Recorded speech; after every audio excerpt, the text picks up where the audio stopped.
off with an opening statement about today's win over Troy. Well, we talk a lot about this time of the year, you have to score one more run than the other team, and the game is going to be full of good and bad things, and we feel like right now we're at a pretty good spot, and we can keep playing for 7 innings, 8 innings, 10 innings, whatever it takes. And then anytime you put Randi Rupp in the circle, you got a chance to beat anybody in the country. So she's doing another great ball game for us.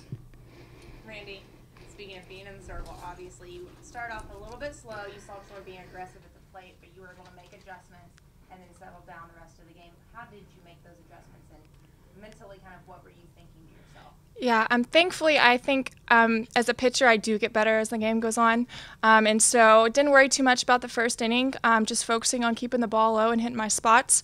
I think that my curveball didn't work very well the first inning.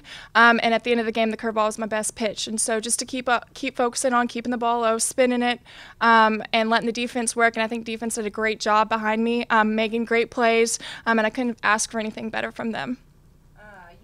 Obviously how beneficial your pitching coach is to you, but kind of just tell the fans and myself what she's telling you during the game to kind of give you those adjustments and keep you going. Yeah, she's incredible. Our whole staff is incredible, and just telling me, to stay in my legs. I think the first inning I was kind of not in my legs, and so she said just to focus on spinning the ball and keep the ball low and just let it work. And I think that that it did a much better job towards the end of the game, and and it's something from her every inning, something very beneficial from her, and along with my teammates. They're very encouraging along the way, and I couldn't be where I am without her or the rest of the staff or my teammates.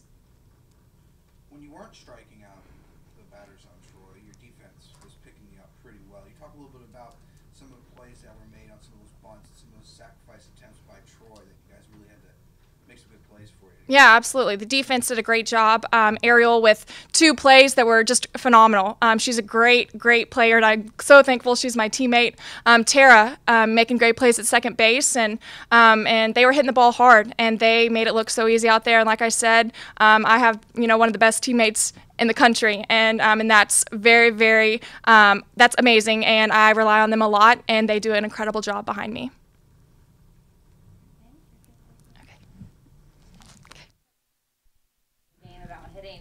You said that you saw your team hitting well early on, they just weren't finding those holes. So moving forward, how do you kind of attempt to find those holes and get some better hits in the next game? Well, I think this time of the season, it's hard to stay loose at the plate.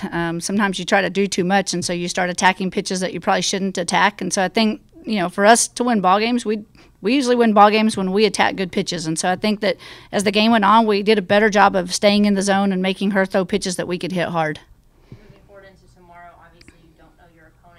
What have you seen this season from the 2 potential teams you might face? Well, one of the things that we've talked about in this program a lot is we try not to focus too much on who's in the other dugout. And so, to be honest, we're going one game at a time, and we're trying to focus on what we do and make sure that what we do is Texas State softball. And so I think when we play our game, we're pretty good. So we try not to focus too much on what the other team's doing. And before I let you guys go, this win right here, I believe, broke the career win record at Texas State for Randi Rupp. So that's a big win. I believe that's 108 wins in her career. So this was a big one. Troy's a team coach that's played their first 2 games in this tournament have both been one-run games, so they've been in some close games. So what does it say about your team to be able to dig in against a team that's been there already this week, and you guys able to just take that one-run game from them? Well, again, when you make the plays on defense, you have a better chance of winning 1-0 ball games. And so, Randi's always going to give us a chance to win those ball games, but we have to make the routine plays. And I feel like we did a great job of that today, and it gave us the momentum of the game most of the time. When you don't make those plays, sometimes the momentum gets taken from you. So I think that's probably one of the keys to our successes is having 0 errors on the board. Kind of off of that, I'll give you a hard time since we talked about it before the game. You got the bye. Do you think today's game was beneficial in that way, or would you have rather played yesterday? Well, I think this time of year, anytime you can rest players, it should benefit you. But sometimes teams gain the momentum by playing ahead of you, and they have a little bit more fire under them, and sometimes it's hard to catch that. So, again, I just try to make sure when we're ready to play that it's time for us to play, and we're playing Bobcat softball. So whether we're playing on Wednesday, Thursday, Friday, Saturday, we're trying to play the exact same game.